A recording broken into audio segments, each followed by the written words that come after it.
really to show that the youth has a voice and has an impact on our society today, and making moves small as just leaving the classroom because of issues that have been swept under the rug over the past years. You made it a point to say a few times that this was not an isolated incident, that other things have happened. What other things have happened at this school?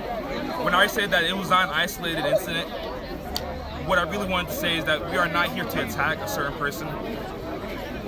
We are not here to attack anyone's family. We're not here to verbally assault anyone. We are here to just defend what DHS is, and we believe that it's happened before.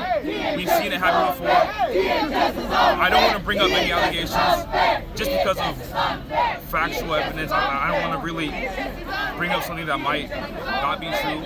I just want to bring up all facts right now, and I can say that there has been rumors, allegations, and people who have gone and seen this stuff happen before, and we won't let it happen anymore. So you walked out of class, but now what? What do you want to happen? Right now, we are currently waiting on our Mr. Pardun to say an issue and say a statement on everything.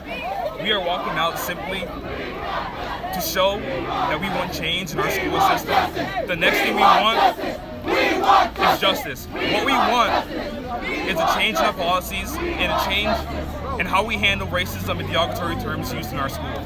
That is what we want. And that is what we will further to work on instead of like others might do and all of that. We want to really focus on fixing our school system and trying to stop derogatory terms being used and swept under the rug by others. There's a lot of you guys out here. Are you surprised by the number of kids who decided to walk out of class today? Yes, I'm very surprised, but I'm also very happy. I am sure that our youth is the future, and our youth will be the future sooner or later. And I believe that when it all stemmed out from just 7 kids leaving the classroom on Friday, I am surprised to say that I did not believe there would be this many people behind us. I have heard over the weekend that there's a lot of people against us, and I'm fine with that, because if I'm strong enough for an emotion for something, and I believe in something so much, I'm willing to do whatever I can to follow it, no matter the hate, no matter what happens. Thank you so much. Yeah, of course. Christopher Espino. Can you spell it out? CHRISTOPHER. And last name as well. Espino, ESPINO. And what grade are you in? I am a senior in high school. So were you in that class? I was in that class when she used it the second time. I was aware of her using the derogatory term. When she used it on Thursday, I was aware of the situation on Friday, and that's when I spoke to. That's when I decided that I wanted to speak to Mrs. Holt myself, find a conclusion.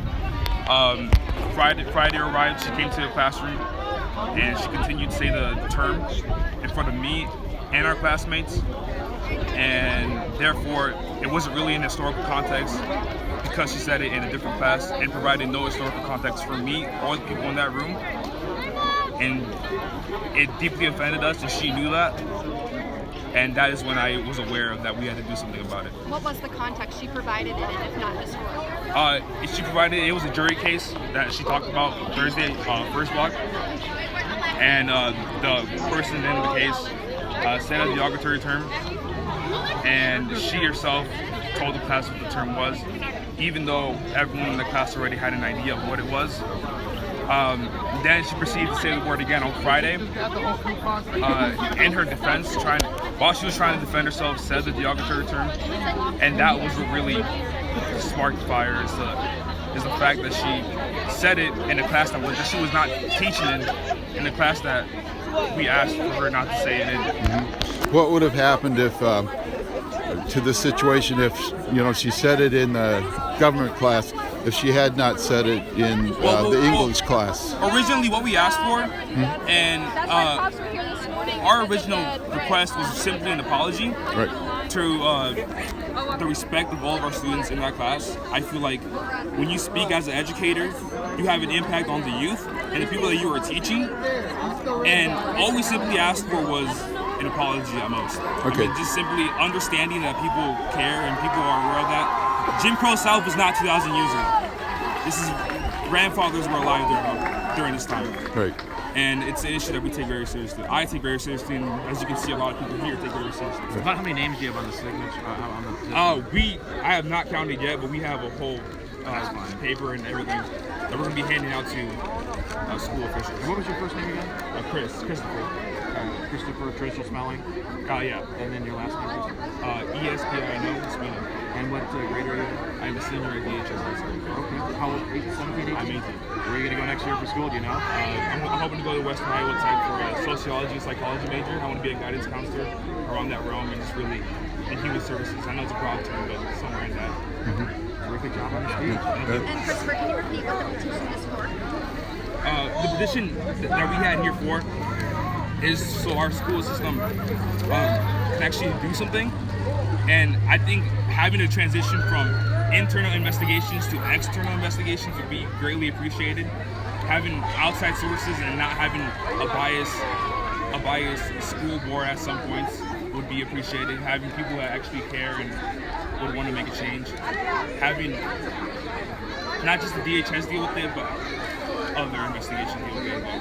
Gotcha. And so this is not calling for her firing. We are not asking for firing. Mrs. Holt is, to me, one of the nicest teachers you will ever meet. I have no hatred in my body towards Mrs. Holt, and neither do a lot of these people here. What we simply ask for is a reform in the policies, in the handbook. We do not ask for no firing. We don't want to end someone's career. We simply want to have a voice in what goes on in classrooms because we are in those classrooms. Do you have a comment about how diversity Denison is and how diverse the high school is, that, you know, something like this happening would really spur reaction? Well, I think that's what really the main cause of this all right here is really all of our diversity in our school system. We praise the fact that we have different races and different cultures in the school, and I think we have to take into consideration the language that's being used in our school system and how we use it. And we can't be having a teacher say certain stuff like this and let it pass, especially in such a diverse school. Do you ever think that using the entire N-word would ever be appropriate in an academic setting? In our current state and where we're living at right now in the United States, no, I do not believe that. I have no call for what happens in the future. Right. 100 years from now, I really do not know. All I know is that when I hear that word being used last year at a McDonald's restaurant, when a man was talking to her daughter, telling all of their friends that she had mud on her face, and then using the derogatory term to label her as that, I found it offensive. That was just last year. And seeing how, like I said, Jim Crow style was not 2,000 years ago, it was 60 years ago. There are still people alive to this day who endured that, people's family members who endured that, and I feel like it is not right to say that at this time. And you can very well get the point across on what the N-word is without having to actually say that. And you said you were in the second class. Where's she? I was in the modern expression class where the conversation was sparked up. I try not to really cause any stir or anything until the dean of students ended up bringing her in that class. She thought it was better for us to have a face-to-face conversation with her about the situation, and that's where it all sparked from. Thank you very much. Yeah, of course. Thank you.